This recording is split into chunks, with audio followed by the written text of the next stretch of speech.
Why did God place you in a narcissist's life? Sweet sister, I can hear your heart right now. You feel like the world handed you the hardest battle and you just can't understand why. You're living in a house with someone who promised love but delivered pain. You gave your heart, your soul, your everything, but all you got back was confusion, manipulation, and emptiness. Why, God? Why did you allow this? Every day you wake up trying to love him, trying to be everything he says he wants.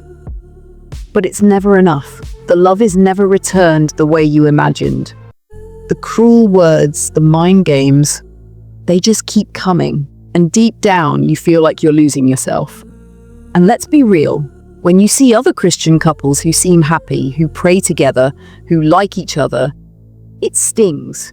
You think, God, why did you give them an easy marriage and me this? Sister, I know this pain all too well. You're one, why me, God? Why did you send me into the life of someone who only wants to tear me down?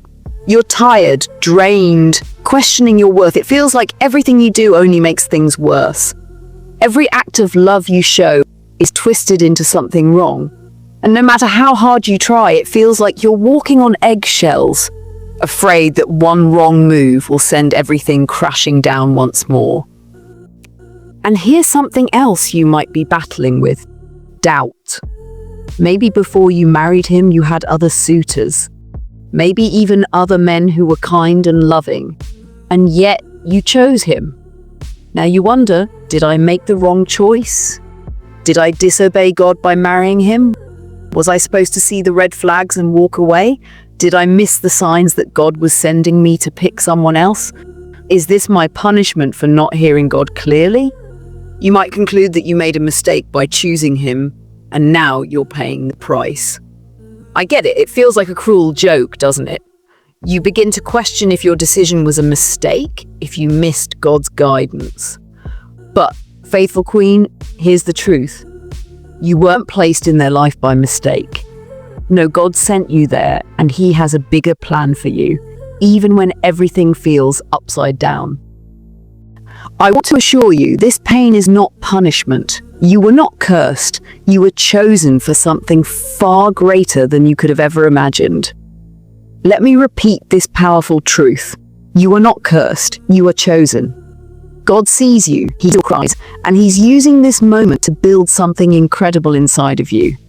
You were never meant to be a victim. You were chosen to be a warrior.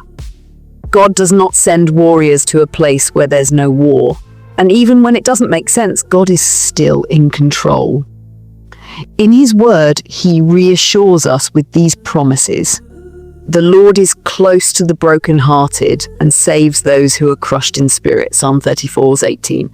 For I know the plans I have for you, declares the Lord, plans for your welfare and not for evil, to give you a future and a hope. Jeremiah 29:11. God didn't put you there to destroy you. He placed you there to shine. He placed you there because he knew that through the pain you would discover who you really are. You would rise from this and become the one he has always seen you to be. This season isn't your end. It's the refining that is shaping you into someone even stronger than you ever imagined. Your marital pains are not punishment. Stay with me, because by the end of this video, you'll see this marriage with new eyes, and I promise it will change everything. And trust me, you don't want to miss what I'm about to reveal at the very end. Let's talk about this one more hard truth you need to hear this moment. This is not the relationship you dreamed of, is it?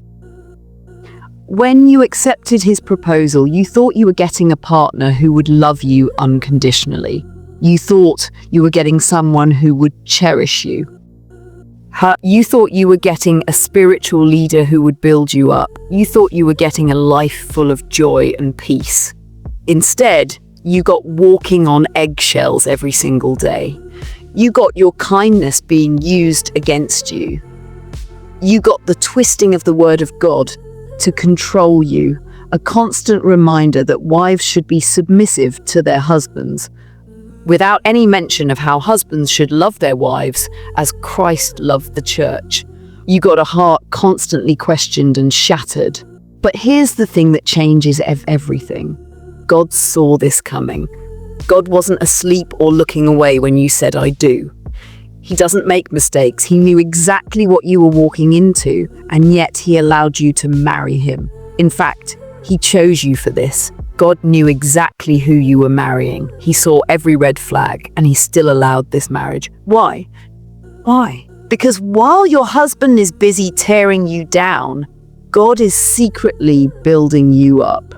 And what God is building inside of you, it's more powerful than you can imagine. He's doing something incredible in you, something that only happens in the fire, something so powerful it will leave you speechless when you finally see it. Reason number 1, God is making you unshakable. The first reason God has allowed this marriage, he's making you unshakable. Imagine a piece of clay, soft, easily shaped. Now imagine that same clay after it's been through the fire, hard, strong, unbreakable. Picture a tree during a storm. At first, the wind shakes its branches and makes it bend. But over time, that same wind makes its roots grow deeper, its trunk grow stronger, and one day nothing can knock it down. Every time your husband criticizes you, withholds affection, or twists your words, it feels like a hammer striking glass. But here's what's really happening. God is forging steel inside your soul. Every time he criticizes you, you're getting stronger. Every time he ignores you, your faith is growing deeper. Every time he plays mind games, your discernment is sharpening. Every tear you shed, God is using it to water your strength. This difficult marriage is shaping you into a woman of incredible strength and resilience. God knows you can handle it, and he's refining you, preparing you to overcome anything that comes your way. Think of Shadrach, Meshach, and Abednego in the book of Daniel. They were thrown into a fiery furnace for refusing to bow to an earthly king. But when they came out, not a single hair was singed. They didn't even smell like smoke. That's your story, faithful queen. This marriage is your furnace. And God isn't just keeping you alive in it. He is making sure you come out without the stink of bitterness. Every harsh word, every mind game, every time you choose to love when it's hard, you're growing spiritual muscle. The enemy wanted to break you, but God is using it to make you bulletproof. Right now in this storm, God isn't just keeping you standing. He's making sure nothing can ever knock you down again. Reason number 2, God is using you to break the generational cycle of narcissism in your family line. Now listen closely, because this is life-changing. Narcissism doesn't start with your husband. It's often a cycle, passed down from fathers to sons, mothers to daughters. You're not just enduring this for yourself, you're doing this for the next generation. You're breaking chains that have bound your family for years, maybe even for generations. Think about your sister, your own mother, or even your grandmother. Did they stay with men who made them feel small, who criticized them? Did they stay in relationships that crushed their spirits? Did they sacrifice their worth for the sake of peace? What about your husband's family? Do you notice the narcissistic behaviors in his siblings or any of his parents? What about you? You are different. You are the cycle breaker. That nonsense stops with you. You're teaching your kids something different. You're showing them what real strength looks like. And that's how chains break. Remember, God has been using women to crush the heads of Satan. God could be using you to break the cycle of narcissistic behaviors that have plagued your family line. God has chosen you to show your children a different way. You have the power to teach them about respect, healthy relationships, and the importance of boundaries. You're breaking generational patterns that have held your family captive for years. Each time you hold your child close and tell them they are loved, or show them how a strong woman sets healthy boundaries, or keep your dignity even when you're hurting. You are rewriting history for your family. One day, your children will look at you and say, "My mom is a very strong woman. She's the reason we know what love and respect really look like." Faithful Queen, that is not just survival, that is a revolution. Reason number 3, developing deep compassion and empathy.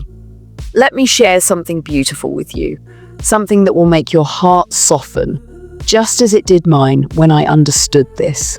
One day soon, you'll meet her. And who is she? A woman just like you, who will be feeling the way you are now. She'll be broken, confused, and wondering if God has forgotten her. One day soon, you'll start meeting some people who are in the place you're in now. They will be broken, unsure of their worth, questioning if God still cares, and you will be the one to lift them up. You'll take her hand, look into her eyes, and say those magical words that change everything. "I had been there, let me help you." And those women? They won't listen to perfect preachers or happy Instagram and Facebook wives, but they will listen to you. Why? Because you have walked in their shoes, you have felt their pain, and that makes all the difference. Have you ever seen healed women? They heal others. In other words, God is developing a deep compassion in you for others who are suffering. Because you know what it feels like to be emotionally broken and manipulated. You are now able to empathize with others in a way that most cannot. God is using your pain to expand your heart, making you a source of healing and strength for others who are in similar situations. Faithful Queen, that's why God allowed this season. It was not to punish you, but to prepare you to be someone else's miracle. Reason number 4. Now here's the truth that will change everything. The real reason God put you in this marriage? Because he trusted you with it. God looked at you and said, "She's strong enough to love when it's hard. She's kind enough to forgive when it hurts. She's brave enough to stand when others would quit." This marriage is not your prison, sweet sister. It's your training ground. And when you come out of this, you won't just be a survivor, you'll be a spiritual warrior with battle-tested faith, unshakable strength, and a heart full of compassion to heal others. So how do you walk this out? Stop begging for crumbs. You can't change him, but you can stop letting his moods dictate your worth. Build your secret strength. Pray when he's cold. Worship when he's cruel. That's how David survived Saul's palace, 1 Samuel 30:6. Protect your children's hearts. Teach them, Daddy's words aren't always kind, but God's love never fails. Find your tribe. You're not meant to do this alone. Join a support group. If this video spoke to your heart, do me a favor. Write, "I'm chosen" in the comments. Let's create a community of unbreakable women. 2. Share this message with one friend who needs hope today. Because the truth is, you are not alone. You are not forgotten. And this pain, it's not the end of your story, it's the making of you. If you're ready for more of this truth, hit subscribe, because I believe with all my heart that your best days are still ahead of you, sister. Remember, you are chosen, you are strong, and your best days are still ahead. Thank you.